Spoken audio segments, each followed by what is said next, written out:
Wow. You got that where you worked.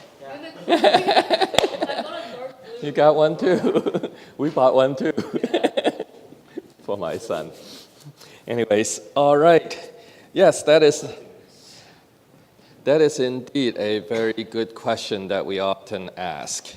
Where is the line between work and serving God? And often you hear people use the word balance, right? For many of us, a big problem we have in life is balancing different things. Whether it's work and play, whether it's work and serving God, whether it's career versus family. There's all these things that we always say it's hard to find a balance. Balance is always a challenge for whether you're a Christian or not.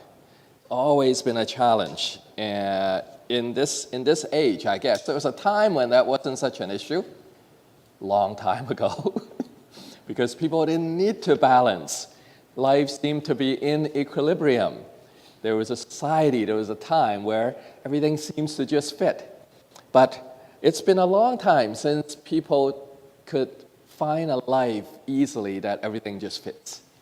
Most people today live trying to find balance, trying to find the right balance between important parts of life. One of the biggest struggles in many people's lives is work-life balance. For Christians, it's the work-serving balance, right? Where do you draw those lines? In today's passage that we read, if you were to just look at verses 1 and 2, and I did enjoy that King James version, but I will read again from the NIV version.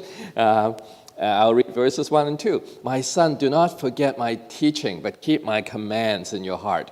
For they will prolong your life many years and bring you prosperity. That is the NIV version. Other versions usually translate verse 2 as something more along the lines of they will add days to your life, prolong your life, and bring you peace. Okay? The NIV translated as prosperity. That word could have that meaning also. Okay? But peace, prosperity, you think about it. Long life and peace sounds like a good thing, doesn't it? Long life, peace, and prosperity sounds good too. Who wouldn't want it? Of course we all want it. Sounds good. That's why we work after all, isn't it? Why do we work? For mortgage. To have a place to live, right? To survive, right? For mortgage, for food, right? To have a place to live, right? To survive. That's long life, isn't it? That's what this verse is talking about. To have long life, to survive, to provide for the things, our daily needs, right? And why else do we work? Where else does your money go from where you work? You do, gas, okay, that's also to survive. That's so that you can get to work. Do you save any money? No? Oh. Okay, well, let's put it this way. Your mortgage is partly a savings, right? Because you're building up your equity, right? Some people manage to, on top of that, be able to save some money, right? Why do people work? Why do people want more pay? Even when they have enough to eat, besides entertainment. You can only spend so much on entertainment unless you go crazy, right? Why do people still want to keep on getting raises? Why do they want a better job? Status, that's part of it. Well, security, let's talk about that first, okay? More basic than status is security, right? There's a need for security, right? Isn't that all about peace, right? Peace, prosperity, working for security, right? That's what this verse is talking about, isn't it?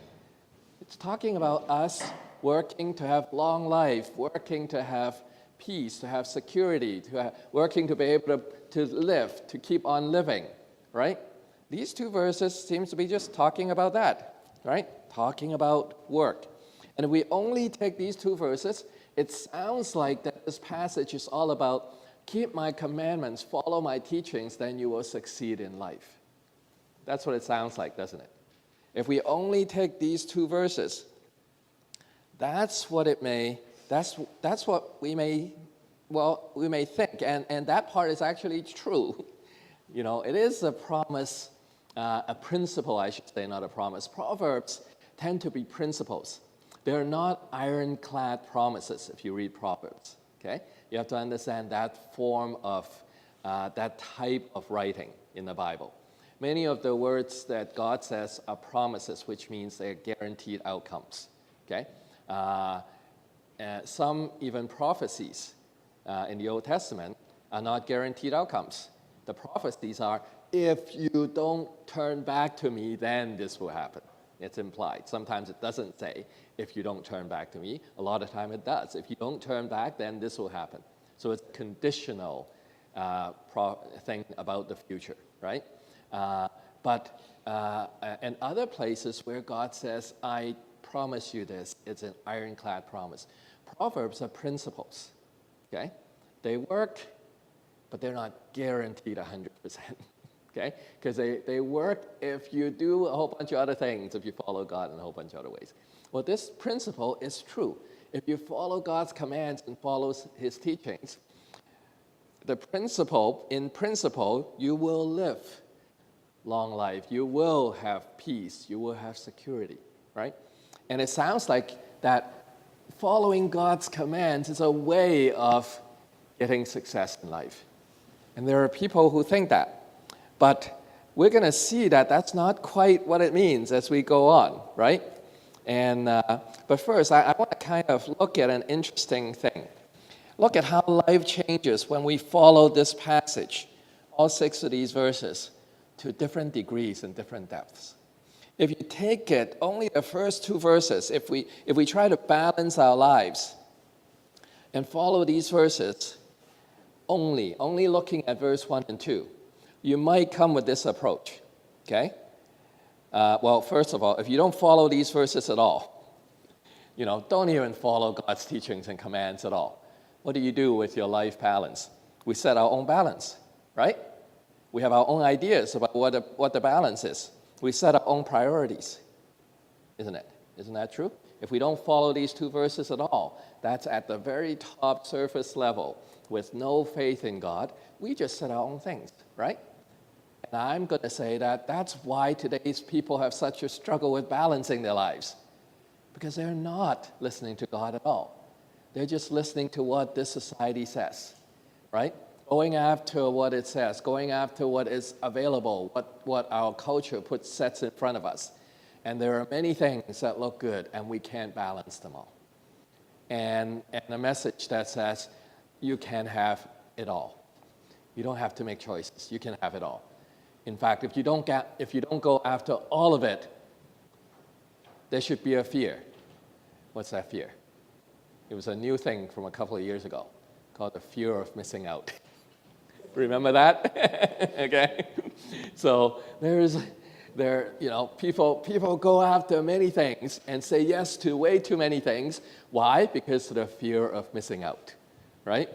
And this is what our culture will tell us. Without listening to God at all, we're going to set our own agenda, we're going to set our own balance, we're going to set our own priorities, and that isn't working for most people, right? That is not working by and large. People are struggling with trying to balance things. It's not working. So let's say you are, in fact, let me say this, that even for Christians,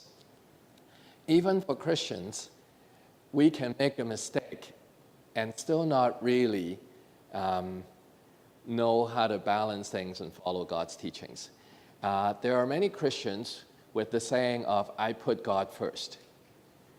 And I'm sure you've heard me say this before, but this is a good reminder.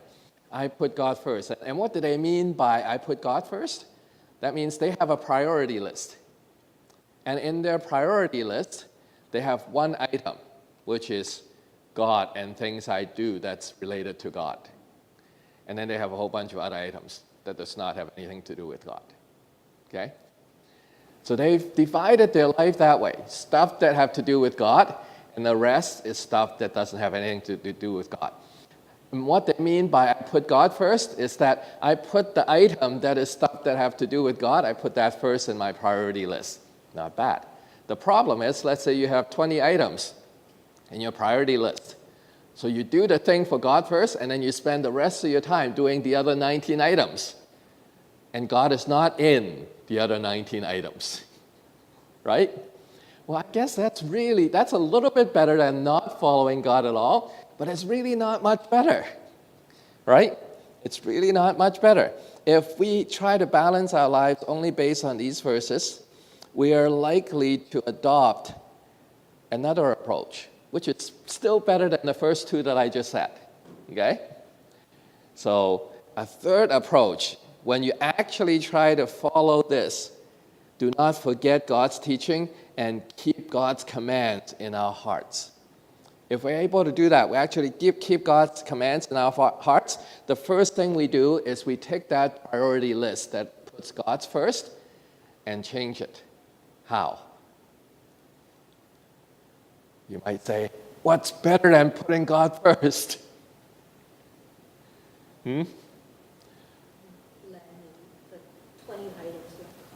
Yes, all 20 items belong to God. And let God tell you what should be on that list of 20 and what order they should go in, right? Let God tell you what should be on that list at all and what shouldn't be on that list at all. Let God tell you what order they should go in. Let God own the priority list. Don't let God just own one item in your priority list. Let God own your priority list. Only then are you keeping His commandments in your heart. Because are you doing the other 19 items with your heart? I sure hope so.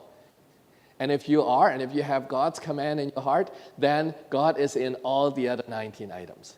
And if God's going to be in your heart in all the other 19 items, you better let Him tell you whether that thing should be on the list or not. Right? And then the order in which they should go in, you better let God tell you. So if you do better, then that's what it looks like. Okay? Then we set our priorities according to God's priority, not ours. Right? And let Him own the whole list and let Him own the order in which the list goes. Then we set our daily, weekly schedule according to the priorities and we live by it. Oh, by the way, that implies something.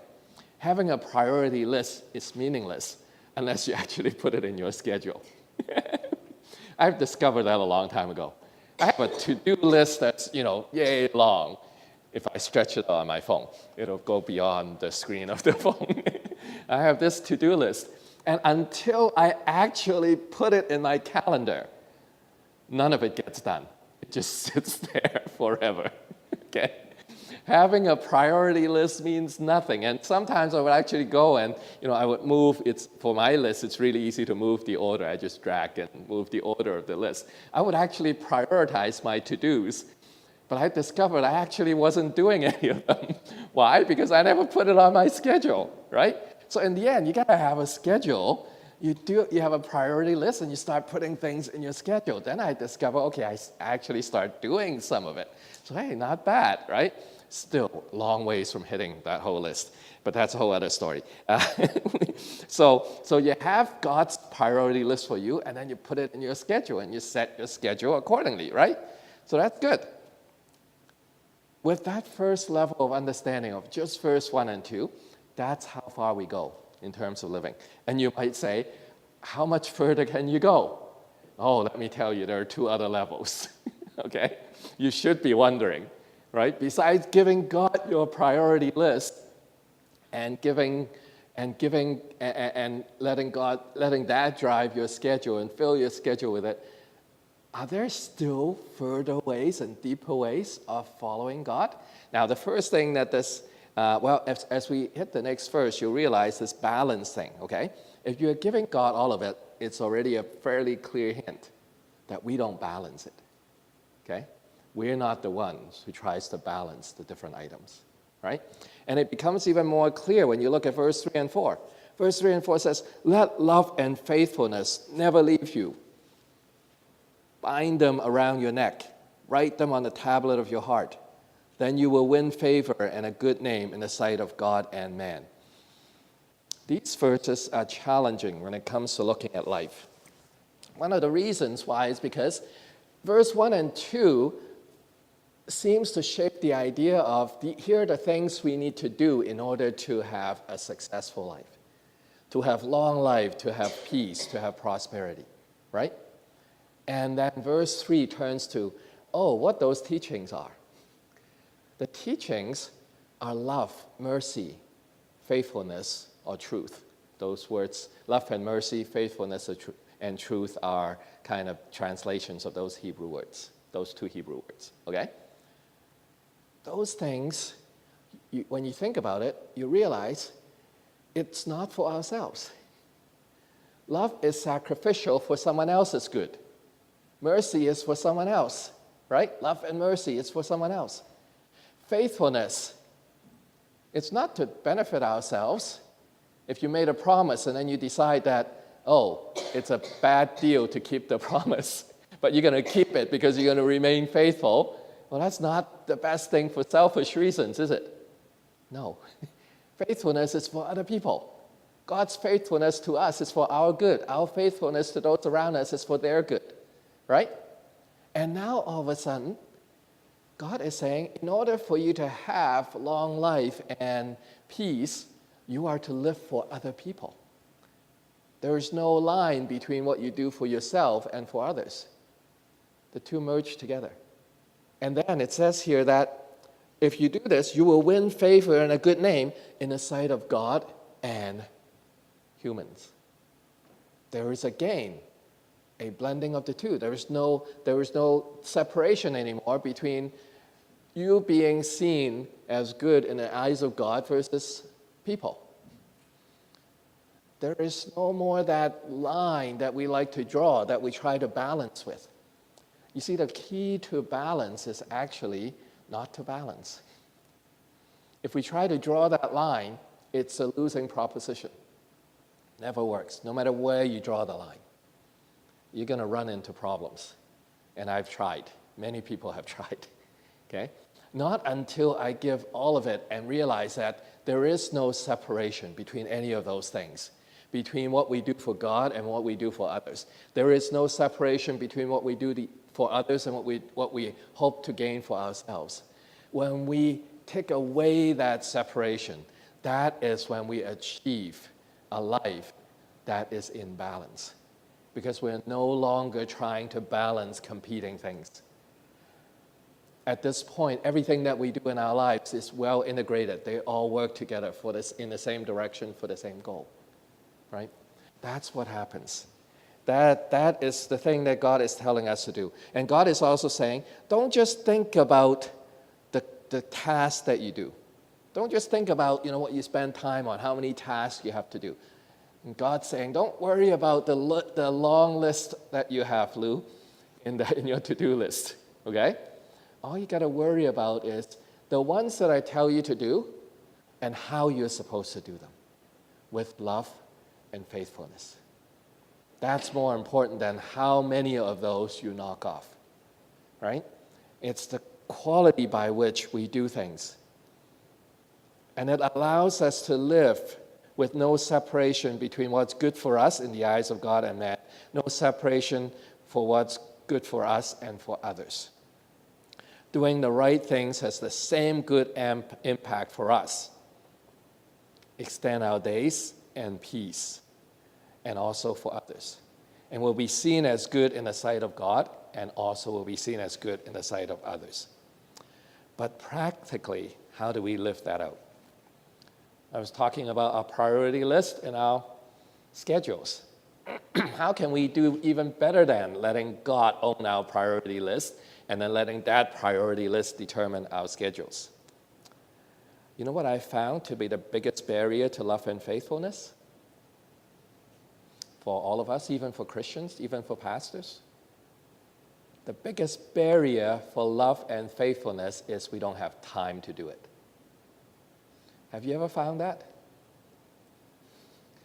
Because to do it with the proper quality, to do everything in our lives with the quality of love and faithfulness takes time. That's the biggest barrier I believe we have of being able to do what God says.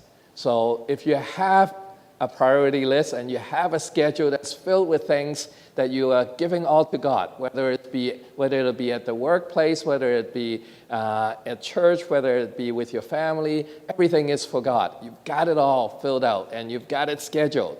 Oh, I've very organized, set aside time to be with my loved ones. I have date nights, Friday nights with my wife, and I try to defend it very rigorously and not let anything get in the way. I have time with God that I schedule. I have my Sabbath on Monday that I try very hard. I mean, I'm not legalistic. Those things can change. But I'll tell you exactly why also. But I do schedule them, right? And I schedule time with people. I make sure that I schedule time to catch up with people. There's still not enough of that, but I try to meet with people and see how they're doing. But even if I have that, if I rush through every single one of those, I can't be doing it with love and faithfulness, right? That quality will not be there. So that's one already. But here's another really big thing. It's a really big thing, is that if we have a schedule, and we will tend to schedule everything fully, right? What if something happens? The opportunities to love, the need to love and to be faithful, to do things, to go out of your way to show God's love, often happens unannounced, right? Last week we had 2 funerals. You can't schedule those in, right? They come unexpectedly, especially when you have 2 in the same week, right? Well, this past week, actually, I had one on Thursday, one yesterday. And you can't schedule those in, but yet those are the times when you can go and love, isn't it? And those are the things that you want to take time to go and love, right? Yesterday, I spent almost all day at a funeral, same with Thursday, from morning until about 3 o'clock, the 2 days, right? So how can you deal with that? How can you love? How can you act with love and faithfulness when you've got your schedule packed full? This is where we come up with the next level of being able to live better that way, is to have what I call a holy schedule. HOLE-Y. It's a pun, people. It's a pun. It's a pun on HOLY, but it's HOLE-Y. Why? Because you want to leave gaps in your schedule. You want to intentionally leave gaps in your schedule. That is like leaving room for God to work in your life. Think about it. Leaving room for God to work on you, leaving room for God to work through you to love other people, to be faithful to others. Leave gaps in your schedule and let those gaps come in when there's opportunities to love. It's really important to have that. Plan it, schedule it. Otherwise, it won't work. You've got to have this. Funerals this week, oh, okay. 2 other unexpected things. I had to have a meeting with this widow who's applying for modification to her wheelchair. She can't use her wheelchair at all, so they have modifications, and they cost like $8,000. And we have government people helping to apply for funds and so on. So I had to make calls and try to her relatives are nowhere to be found. Her 2 sons are dead. Her grandson is in a mess, so he doesn't show up. So there's nothing happening. No one else there. So the church picks that up, right? So we make calls, and then there was an appointment for a lady to come in to assess her to see if she can get funding. And I had to be there because I was the one who pulled together all of her application. She doesn't even know where half of this stuff is. So and at 81 years old, her memory's not the best. And so suddenly she calls and says, oh, the lady's coming at 9 o'clock Friday morning. Can you come over? And so I was there. Why? What's good about it? I had just had enough hosts, despite, okay, it was a bit of a challenge because of the 2 funerals, but to actually have enough have what I've scheduled in as host to cover the time that was needed. But somehow God still made it work, okay? But if I had no host in my schedule, it would be so much worse, right? So that was allowed. Another person, Friday, calls, they have a motorized bed, okay? And the guy has breathing problems. He cannot sleep unless he has this motorized bed. And the motorized bed stopped working a couple of weeks ago. And he's been having a really rough time and screaming and, hurting and all of these things. We tried to fix it, couldn't fix it, called the repair people, couldn't fix it over the phone. They had to send somebody there. And our ministry agreed to pay the cost for doing that because they couldn't afford it. Of course, they couldn't afford it because they couldn't even have enough money for the groceries that we actually have to help even with that, so there's no way they can pay for the repair for the bed. And so they said, 1 o'clock, the repairman's coming. They actually called me at 12:40 saying, he's already here. So I had to go over early, actually. But again, having that allowed me to be there. And the wife comes to our house church, but the husband he comes to Christmas and Easter, and he refuses to come to house church. But showing God's love makes a difference. Because we've shown him God's love and had the opportunity to talk to him a lot more throughout this, he now says he wants to come to church, right? Having those hosts make a big difference. Holy schedules allow us to let God jump in and work through us in love and faithfulness, right?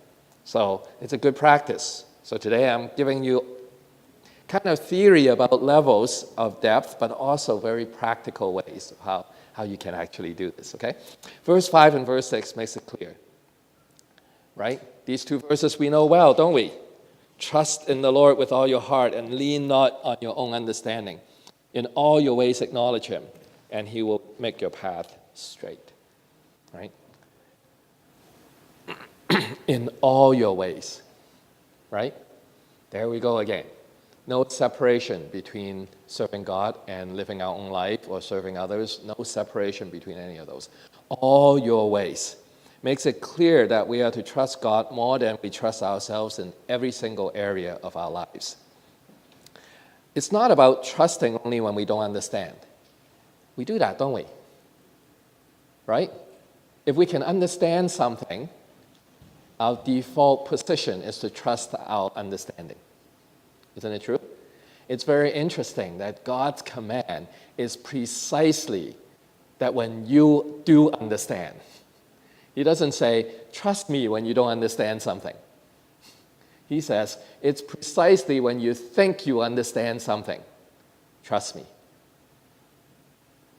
Trust in the Lord in all your ways and lean not on your own understanding. It didn't say, trust in the Lord when you're at the end of the road, when you just can't seem to understand how it works. Okay? It says, trust in the Lord in all your ways. And even when you understand it, do not lean on your own understanding. Do not trust on your own understanding. That's what he's talking about. Okay? That's what God is saying. Even when we think we understand, don't trust it. Trust God instead. Acknowledge God in all our ways. What does acknowledging God mean? Acknowledge, first of all, acknowledge God is in everything that we do, right? Don't shut him out, right? Let him speak to you about whatever part of life you're trying to live or whatever decision you're trying to decide. But there's one more thing.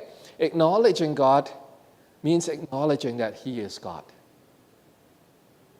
It's easy for us to also acknowledge God, but not acknowledge that he is God. We can acknowledge God in one way only, which is, okay, God's in this. I will ask him for his advice. And we treat it as only advice. Right? Oh, God, yeah, that's a good idea, God, but I don't really like it, so I think I'm going to just go my way. Okay? Acknowledging God also says acknowledging that he is God. Acknowledging he is God means acknowledging that we, individually and collectively, as a human race, that we are nothing in the sight of God, in front of God. Our wisdom is nothing compared to God's wisdom. His ways are higher than ours. His thoughts are higher than ours. To acknowledge that. You see, only then, only do we acknowledge God that way, will we not lean on our own understanding. Right? Only then will we not lean on our own understanding. Heartbreaking thing that I've been going through, talking over the last couple of months with a father and a son, grown-up son. I don't remember whether I mentioned it before, but I just had a couple more conversations this week. They have stopped talking to each other, and they're in a fight. They're in a cold war, as the father puts it. Okay? They're in a cold war. They won't, sometimes, they live in the same house still. Okay? The son is 20-something, almost 30. But he's about to get married, so he's moving out soon. But they're in this war right now. They're just fighting with each other, and then now they're not even speaking to each other. One of the issues is that, there are faults on both sides. One of the issues is the father trusts in his Chinese traditions more than he trusts God's word. He refuses to let go of the ways of parenting in the old Chinese tradition. And he refuses to do certain things, to reach out, to take half a step to reach out in order to make any difference. He insists that the son has to adopt to his traditional ways. And he holds that up, holds his understanding of that higher than God's way. And he's paying a price. Does he like it? He doesn't like it. But he refuses to change. He'd rather go through the pain of what's happening with his son, and it is painful for him, than to actually acknowledge God, to admit that God's ways are greater than the traditional Chinese ways. He refuses to acknowledge that. And he looks at the collective wisdom of, he says thousands of Chinese history of this way of doing things. And he thinks that that's higher than God's ways. And it's a very sad thing. And it's heartbreak on both sides. And there is nothing that can change that when one side absolutely refuses to budge an inch. And I talked to both of them. Both of them, it's heartbreaking to hear both of them talk. But they refuse to talk to each other. That's what happens. And sometimes old people hold on to those traditions. What about young people? I find young people sometimes, they take the collective wisdom of the internet and they hold that higher than God's wisdom. The same thing can also happen. More or less, we can be affected by what we read on the internet, and we see it as a collective human wisdom. And if we do that, we lose sight of acknowledging who God is, acknowledging that God is God. Okay? And so when it comes to living our lives and planning our lives, and this thing we talked about, priority and schedule, well, what deeper level can you go with that? Can you still go deeper besides, giving God your priority list and your schedule, letting Him decide those things, and then having holy schedule so that He can jump in unexpectedly, so that we can have the time to love and be faithful? So what more is there? Well, there is one more level. The third level is, yes, practically it means we prayerfully have priority lists that God sets. We set our schedules. We make sure there are holes in the schedule so that it allows us to jump into love and allow God to use us that way. We also let Him change our schedule at every moment. It's not to say that we live without plans, but we let Him change our plans in every moment. We don't try to hold on to it. This is something that is hard to do, even for pastors, because a lot of times when pastors make a plan, they can't change it because they feel like, oh, I have to. And that is part of the problem with how the church works, right? if the church makes plans in such a way that they cannot be changed even by God, then there is something wrong, okay? And often, we slowly, subtly drift into that place where churches make plans that even God cannot change them, okay? We have to set our lives so that God can change them at any time. So I'm just going to end with this conclusion. This is one thing that happened that we learned from going through all three levels of that way of practically living. And if you notice, there's no balance to talk about here. We don't get to set the balance. The reason why is because setting the balance is really difficult. We can't achieve it. It's not possible. I say it's above our pay grade. Let God set that balance. That's the only thing that makes it work, okay? Let God own our priority list, and let God, and because God's direction is dynamic and not static, you have your holy schedule, but because God's priorities are dynamic and not static, it is living, it is not dead. His priorities is a living thing. It's not a set in stone dead thing. So he changes our priority all the time. So let him change our priorities based on changing situations, even down to the very last moment. Here's the thing that happened a few years back. There was someone who was struggling seriously with depression. They went out of town, right? And I've told this story, I believe, but I want to tell it from this point of view today. They went out of town and they got into serious trouble because trying to struggle without a strong support system. There is a support system. There's church, there's fellowship there, but it didn't work. And that person had been suicidal in high school, but kind of was okay, went to university and seriously suicidal by this time, right? And praise God that at that time, one of our pastors, you've met her, because later on she went and worked at MFMC, Pastor Angelina. She had a holy schedule. And we noticed that things were bad with this young lady out of town. And she left. She found the hole in her schedule and she left, and she went to that place to be with her. And then she noticed things were really, really not good, right? And we had to go beyond that.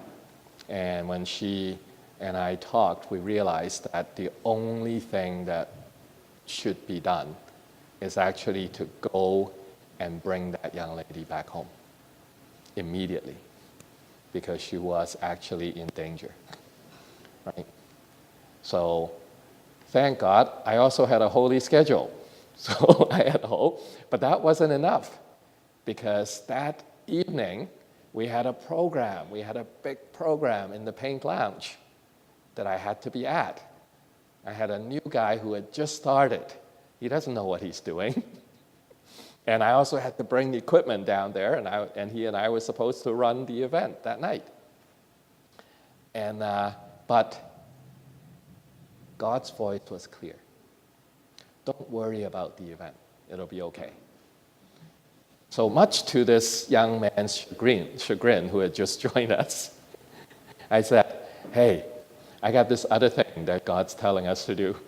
So I'm going to drop off the equipment, and then I got to drive out of town for a couple of hours.